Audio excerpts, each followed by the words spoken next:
Welcome back to the show. This is episode 27. Today, you're going to hear my conversation with one of my blogging idols, Sarah von Bargen. She is the host of the Yes and Yes blog, and she's been writing prolifically and creating engaging content there since 2008. Yes, she's one of the original online influencers. She is what I would call an anti-procrastinator too. She gets a lot done. And her expertise now is knowing how to show other people how to use their money, time, and energy on purpose. She shares a lot of great examples of how to do just that in our conversation. And what she taught me inside the conversation was that when we know what makes us happy, we actually have the best planning tool we could ever have. Just knowing what we like to do is a great guide for planning our day and our time. The free resource that will help you figure out what makes you happy that Sarah mentions at the end of the episode is available to you if you go to maketimeforsuccesspodcast.com/happiness. Again, it's maketimeforsuccesspodcast.com/happiness. I can't wait for you to hear this one. Let's go listen to the episode now.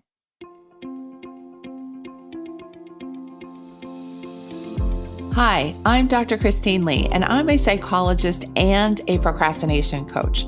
I've helped thousands of people move past procrastination and overwhelm so they could begin working to their potential. In this podcast, you're going to learn powerful strategies for getting your mind, body, and energy to work together so that you can focus on what's really important and accomplish the goals you want to achieve. When you start living within your full power, you're going to see how being productive can be easy and how you can create success on demand. Welcome to the Make Time for Success podcast. Hi, everyone. I have a very special guest today on the episode. Her name is Sarah von Bargen. And for me, she is the OG original blogger and thought person, the person you want to follow her thinking on all sorts of issues, including time management, budgeting, and just how to live your life the way you would like. So welcome to the show, Sarah. I'm so glad to meet you and to have you here. Oh my gosh, thank you so much for having me. Could you introduce yourself to the audience and just describe how long you've been an influencer and Sure. a little bit about your journey? Sure. So my name is Sarah von Bargen. My elevator pitch is I say that I help people spend their time, money, and energy on purpose. So for me, that looks like leading courses and programs about intentional spending, goal setting in a way that's sustainable, habit change. I do one-on-one coaching with people around that. And I have been doing this work. Oh my gosh. I started Yes and Yes in 2008, which is on a Blogspot blog, which is just wild. So I've been doing this for a very, very long time. And sort of my space on the internet and things that I talk about have, changed a little bit as I've grown up, because I started this when I was, 27, and I've moved, I've gotten married, I became a stepmom, I became a business owner. And so I try to incorporate lessons learned the hard way. And also I have my master's degree in applied linguistics, which is a fancy way of saying I studied neurolinguistics and how the words that we use affect the way we think about ourselves, the way we think about things. And I was also a classroom teacher for years. So I incorporate a lot of the stuff that I learned in terms of like curriculum development and how to teach concepts in a way that's accessible. I use those things in my one-on-one coaching and in my courses. I think I now understand why your blog writing and your posts are so appealing. You really know how to grab and attract the audience and keep the attention going. So thank you for being that kind of thoughtful person and poster. Oh, thank you. And it's funny because I started a blog when I moved back. I had been living abroad for a long time and I moved back to the US and I struggled with sort of reacclimating to life in the US and I wanted a creative outlet which is why I started a blog. And I certainly did not expect that this master's degree in this weird, area of study or that classroom teaching would end up being really helpful and applicable to this weird job that didn't exist before, 2008. But I was very lucky that my professional skill set lent itself to this stuff. May I ask you to describe how you felt about coming online and creating a job that didn't exist for yourself? Oh, yeah. I mean, it felt, well, and when I started, I certainly, I guess I sort of felt like, wow, gosh, wouldn't it be cool if this could be my whole job? But it was 2008. So that wasn't even, Instagram didn't exist. I don't know if Twitter even existed. I couldn't see anyone doing it. So I was just like, you know what? I'm just going to try. It's just going to be fun. I remember the first time I went to somebody else's blog and left a comment. I think I was literally sweating, oh my God, I'm going to talk to a stranger on the internet. And hilariously, I am still friends with that woman. I have tons of internet friends who I've known for 12 years because we left comments on each other's Blogspot blogs. So it definitely felt strange and surreal. And when I would tell people at parties that I had a blog, everyone was like, that's weird. And of course, now it's super normal. Influencers are normal. Being on Instagram and taking pictures of your food is normal. But in 2008, it was very strange. Gotcha. Well, you make it fun. So thank you again, because I've enjoyed your work for about 8 years, I think, if I date backwards. I know a lot of your work has been around productivity, time management, and as you said, kind of sticking to your goals. And I'm wondering how that came to be an area of focus for you and what your take on people's difficulty in doing time management and sticking to what they want. Yeah. Well, I would say a lot of the work I do. So, and you've probably heard me talk about this, but my personality type and my sort of what I jokingly call the software that came installed in my brain. I'm an eldest child. I'm an INTJ. I'm very type A. I'm a Virgo. It's, I wouldn't recommend it. You know what I mean? The way my brain works is not the same as the way a lot of people's brains work. And so things that come naturally to me, for better or for worse, are not the things that necessarily come naturally to a lot of other people. And so people would say to me, when I was still teaching and I had a blog and I had a second job and I was dating, they would just be like, how are you doing this? And you also don't seem like you're having meltdowns every day. How are you doing this? How are you publishing 5 blog posts a week? How are you working with clients and on social media and writing blog posts? And because I was a classroom teacher, I could get enough distance on my own thought process. I could witness my thoughts. And then as a teacher, think, okay, here's how I've navigated this. And here's how I can make this a teachable moment and help people sort of replicate this. While also sort of realizing that not everybody's an INTJ. Not everybody is a type A personality. Not everybody's neurotypical. So I try really hard to also pull from, academic. I actually read up a lot on approaches and tools for people who have ADHD. Because obviously, as you know, those tools for people with neurodiverse brains are helpful to all of us. You don't have to have ADHD to benefit from the tools that are helpful to people who have ADHD. So I sort of looked at the things that worked for me, tried to make them teachable, while also simultaneously actively studying tools and methods that are helpful for other personality types and other brains. So I think to summarize what you're saying with all those coded things that you described yourself with is that you are a student of your own mental clarity. Yes.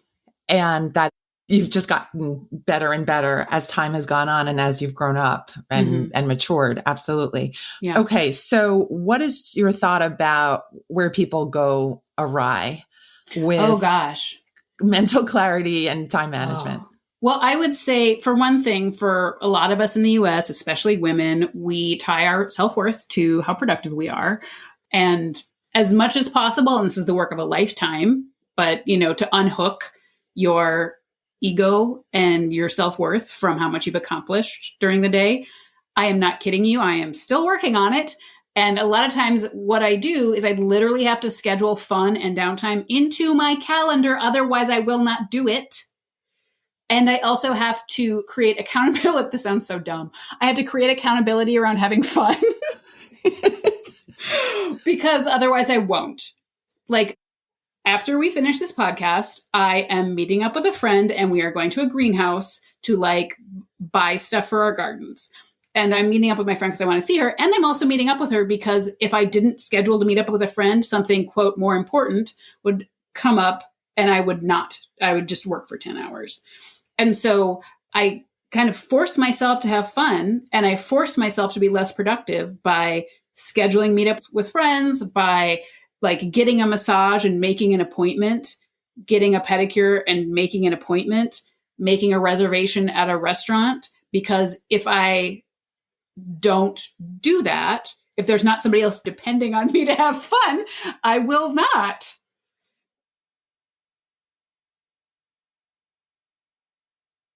I guess in my head, I'm stuck on, I think, an old post of yours where you mentioned that you had written so many blog posts.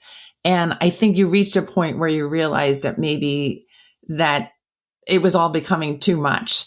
And maybe something like you were overworking in that way. Mm-hmm. Am I remembering correctly? I have dramatically reduced how much I publish, and I have gotten much more intentional about repurposing stuff.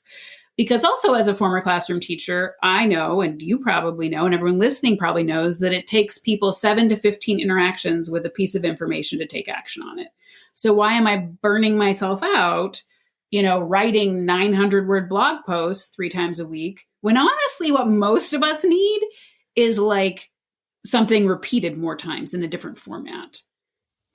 So in some ways, you kind of gave yourself more time.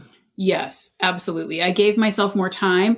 I also try, with varying degrees of success, to just generally like lower my expectations, lower my expectations of myself, lower my expectations of pretty much everything. It's hard. It doesn't come naturally to me, but also realizing we're not robots. My brain, my body, like it's going to be different from day to day. Just like anyone, I'm affected by the weather. I'm affected by the news. I'm affected by, how things are going with my family members and the people that I care about. And like expecting when the Capitol was stormed, I live in the Twin Cities. When George Floyd was murdered, it's not reasonable to expect myself to be like, you know what, let's just carry on and continue to write really helpful blog posts when it feels like the world is crumbling. And so sort of just realizing that I'm not a robot and it's not realistic to expect myself to be, that I think is also really helpful.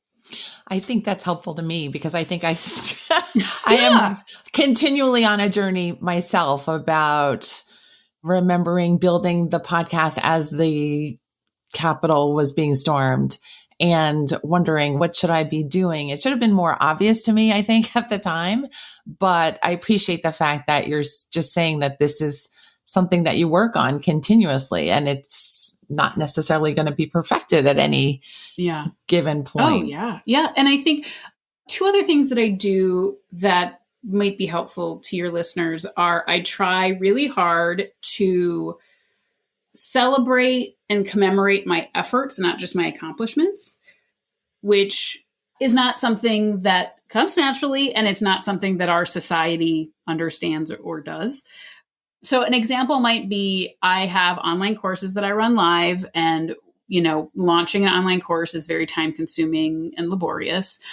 And it's very easy to tell myself the story that I'm only allowed to celebrate if I make X amount of sales. I'm only allowed to celebrate if I enroll X amount of people.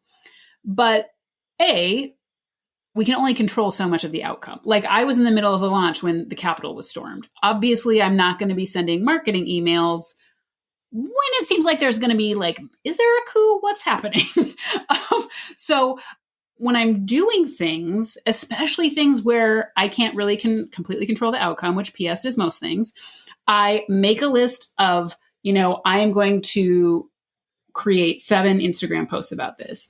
I am going to do 2 Facebook Lives about this. I am going to send 10 emails or whatever. And then if I keep my promise to myself, I get a reward. Because the important thing is that I did what I said I was going to do, not so much the outcome. And the thing is, it's not magic. If you just keep doing the stuff you said you were going to do, you're going to see results. But when we only allow ourselves to celebrate, when we get this incredibly specific outcome, which again, PS, none of us control as much as we think we do, we're really denying ourselves a lot of joy in life. And we're creating and strengthening the story that we only deserve nice things or good things or to be treated well when we win or when we make a lot of money or when we get outer praise. So I think overall you're encouraging us to feel good throughout. Yes. Maybe not even wait for the celebration, that yes, we're working with joy in our hearts. Absolutely. Absolutely. Well. And also if you're doing something that is really like a long process, to celebrate all the different parts. So my husband and I bought a duplex last year. And there were first you have to save up the down payment and then you get approved for the mortgage. Then you find a realtor, then you start looking, then you start like putting down offers. And so we had little celebrations and rewards planned for each of those things because finding a duplex that met our incredibly specific needs was a year-long process, even after we saved the down payment. And so if we waited to celebrate until we actually closed on the house, that's a year of like really emotionally demoralizing hard stuff during which we don't commemorate our hard work at all. Congratulations on the duplex. Oh, thank you. And for doing it with joy. I think when I work with people being stuck in procrastination cycles, I think one of the first things I tend to encourage is action in a joyful way, in a kind of relaxed way, in a way that you can say, I totally screwed up or I didn't go through with it to the end. But the point is to just get that energy back where you're not feeling like you're a loser. You don't have what it takes. There's no time, all those stories that are just stories, and to do what's good enough. Oh my gosh. Yes. Oh my gosh. I am on a mission to make people only do things like A-, which again, extremely does not come naturally to me. But like I tell clients all the time, oh my gosh, get a Roomba, start buying frozen entrees from Trader Joe's. Like that's all you need to do. That's all you need to do. Like, let it be good enough, set a timer, clean for 15 minutes. Now your house is officially clean enough. Thank you for that.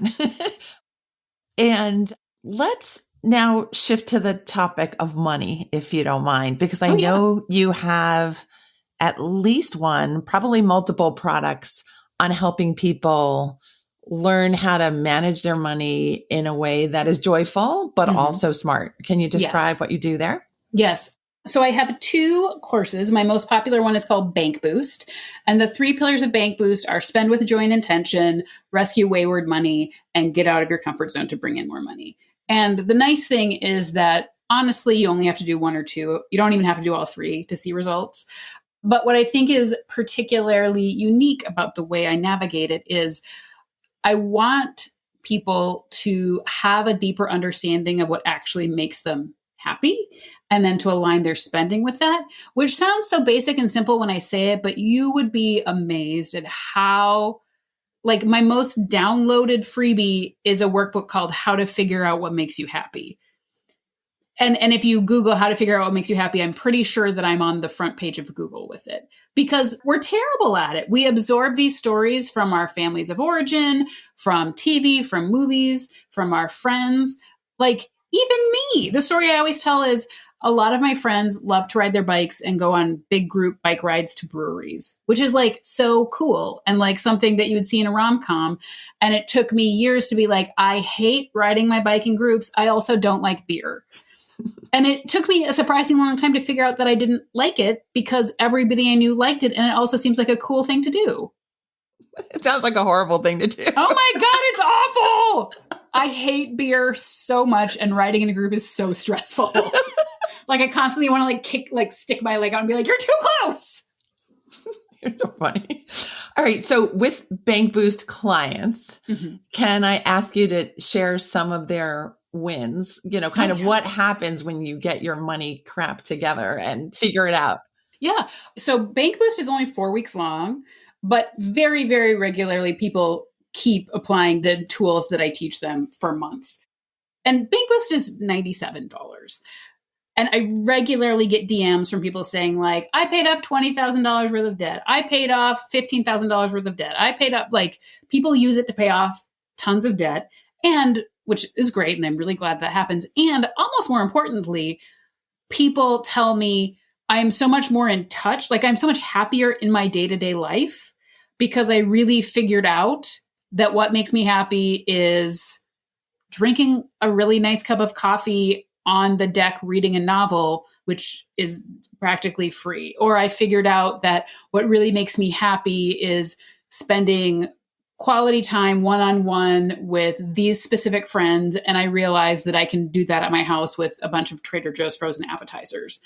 And so when we figure out that stuff, it sounds silly and it sounds basic, but literally just figuring out what makes you happy. And one of the things we do in Bank Boost is we plan our spending and our happiness for the coming week. Because what happens for so many of us is we deny and deprive ourselves all week long because we're working demanding jobs, we have kids, we have a commute. And then on the weekend, we overspend, we overdrink, we over scroll, whatever. But it doesn't even actually feel good because we've denied ourselves all week. And then it's just like, there's a point of diminishing returns with Netflix. There's a point of diminishing returns with Amazon. And also, as I'm sure you know, we get 30% of our enjoyment from an experience from anticipating it. So when we don't plan that fun, we're literally reducing the amount of enjoyment we get out of it. So I teach that on Friday night, sometime Friday, Saturday, Sunday, I want you to plan how you're going to spend your money for the coming week and what fun things you're going to do so you can look forward to it. So if you decide that you're going to go out for a really nice dinner on Friday, you can look forward to it all week. You can go online and look at the menu and be so excited about what you're going to order. You can talk to your partner about okay, we're going to the Lexington, let's dress nice. That is a totally different experience than coming home and not feeling like cooking and then ordering takeout. And honestly, it's about the same price point, but it's a much more lovely, enriching, supportive experience when you have it to look forward to it and you're doing it on purpose. I want to thank you again for that tip because I am not much of a planner. I'm trying to learn these skills, and I could very much get on board with the idea that part of the joy is in the anticipation. So thank you for sharing that with me and our listeners. So let's talk about, I'm just curious because we're getting to know each other live here. What kind of fears do you struggle with? What kind of self-doubt, fears, things that might hold you back? Oh, that is a really good question. I would say, so for better or for worse, I'm not a naturally fearful person, sometimes to my own detriment. Also, I think I spent most of my 20s traveling internationally through developing countries by myself. So I got a lot of my fears out that way. I would say what I sort of work through is I'm an underbuyer. And also I grew up in the second poorest county in Minnesota. My parents are public school teachers. When I was a teacher, I made $16 an hour. And so I've had to really work through, when I started to out earn my parents, oh my gosh, did I have to work through some hangouts about that. When I started to earn more than my friends who were still, working at a nonprofit, I really had to work through that. Sort of unhooking from the belief that you can't be, I literally said out loud to a live-in boyfriend when I was 24, I was I don't believe that good people earn more than 60 grand a year. He was earning more than 60 grand a year. So that was awkward. But that was a real belief that I had because my parents were public school teachers and the nurses and, firefighters and all the sort of quote unquote good people that I knew they earned like $42,000 a year. So I would say that's my hang up. Am I 100% past it? No, but I do like actively work on hooking from that belief. I like that. I think you're teaching us that we've all got stories of some kind, and that it's helpful to look at them and talk about them instead of just acting from within them, because we don't necessarily know what is confining us if we're not really telling our boyfriends or feeling those feelings. We just kind of repeat. We don't want to repeat cycles that are not friendly to us. Yes. I think that's my whole thing with procrastination and trying to help people to find their success path. Is that you don't want to be knocking your head against the same wall all the time. Yeah, absolutely. And did you ever have a habit of making money and then having it disappear because you were maintaining a certain level? I'm much more, hoarder is not the right word, but I'm much more like, I earn six figures, and I am not kidding you that I still get things off the free section of Nextdoor. Like, I still am incredibly meticulous about food waste. My husband's a climatologist. And so I also think like you can't earn your way out of your carbon footprint, like just because I make good money doesn't mean that I need to be like buying a bunch of brand new things with giant carbon footprints. Doesn't mean that I should be eating red meat 3 times a day, and like throwing food in the garbage. And I can also acknowledge to myself like, okay, self, you're not like 24 and, like making $16 an hour anymore. It is okay. It is okay to buy things new occasionally. Great. So thank you so much for teaching us about you and about your brilliant brain and your joy for helping people do better with their time and money and resources and thoughts. I've learned a lot from you in this very short call already, and I appreciate you coming onto the show and teaching us in this way. What tip would you leave our listeners with about kind of maybe opening up the road for personal success? Oh, gosh.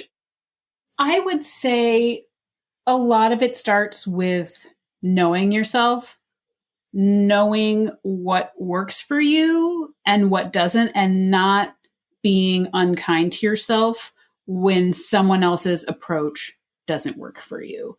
Like, I'm not somebody who does well with self-paced online courses. I need outer accountability. And so rather than like telling myself a story that I'm somehow less than, I've just realized like I need to do in-person workshops or I need to do something live.